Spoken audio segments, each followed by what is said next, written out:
bạn mong đã ta long bạn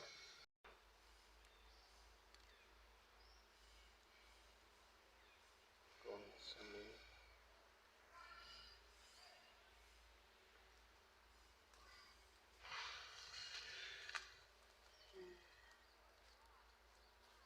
tổng mong top bạn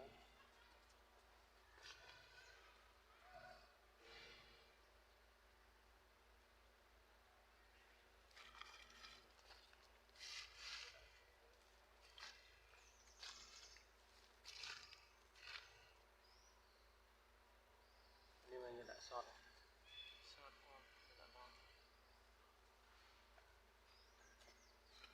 sọt là muốn tham mình ghi thì sọt rồi rồi tapi đã sọt tới vì đến phần lần sắm là với nó lần sắm hay với nóการอัพได้สักเดี๋ยวเรายังยี่นะมาเช็ด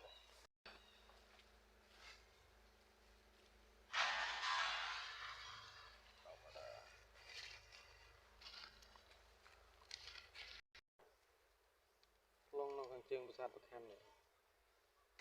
สิบที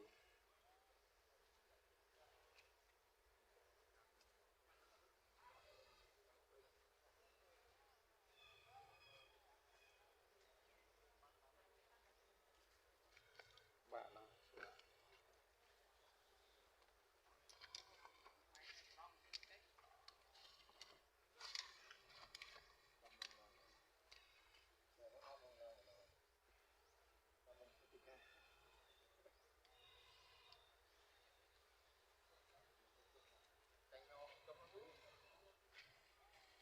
trên mò cái đó món này